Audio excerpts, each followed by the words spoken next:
Alright, full disclosure.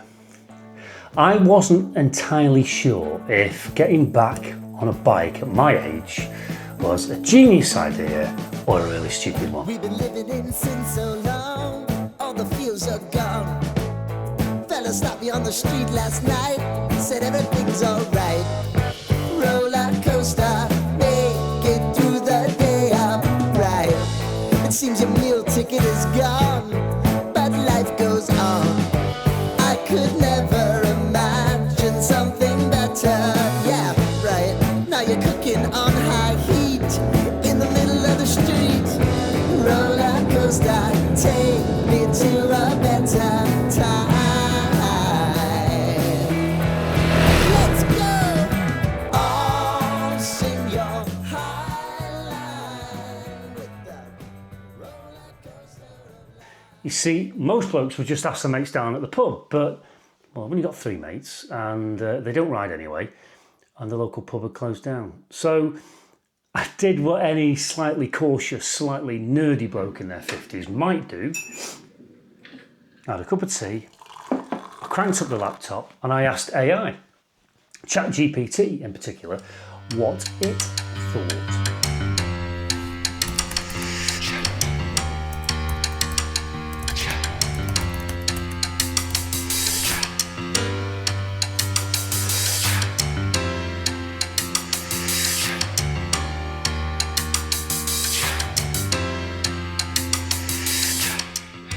So, this story isn't your normal return to riding tale because, yeah, it started with a chat, just not with my mates down the pub and not to a sales guy at the local dealership.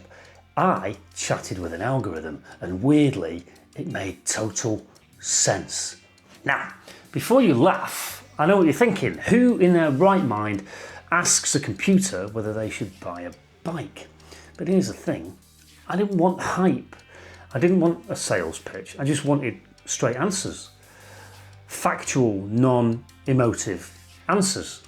So I typed in loads of questions. Stuff like, what risks do I face if I get back on my bike in my 50s? What type of bike suits someone who wants fun without fear?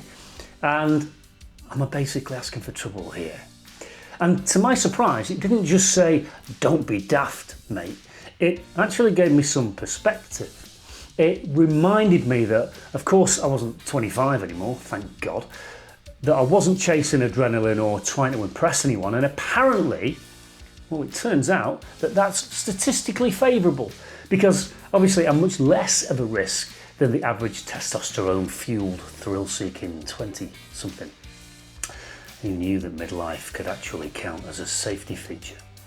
So it also told me that you're cautious by nature, that a maxi-scooter style adventure bike would suit my riding goals perfectly, and also to focus on my riding mindset and on enjoyment and adventure rather than chasing thrills.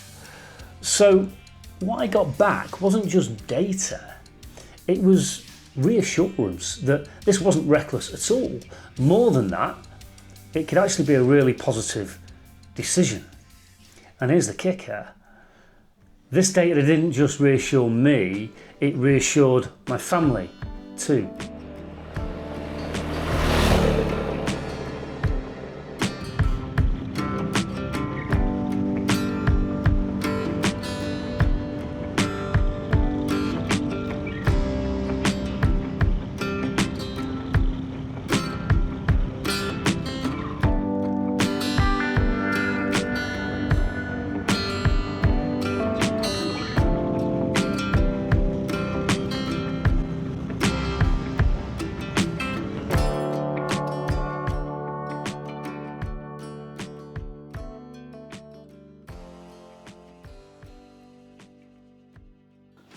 So this is what I did. I dropped all of my research findings into a document, this one, and I called it A Thoughtful Adventure.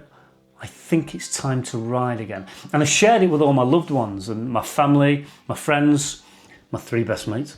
And they all loved it. Not only was there a lot of reassurance in it, which was great, but they loved it because they all felt involved and considered and appreciated, which is so important, because even though riding can bring comfort in solitude, I didn't want to make the decision in solitude. I wanted it to be a collaborative, inclusive process.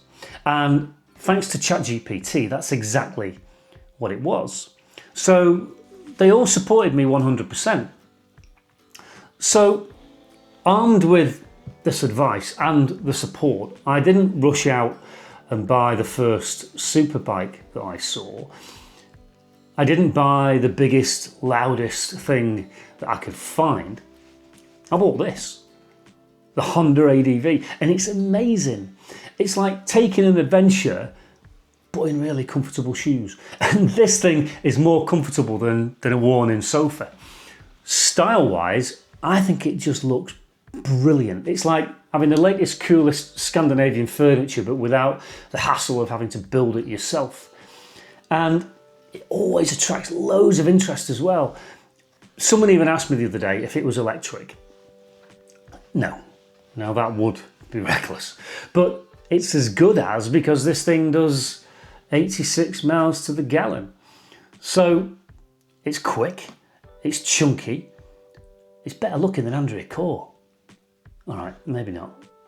But you don't get bullied on the road, and it's put a huge smile on my face. That's where all the wrinkles have come from. And you know what?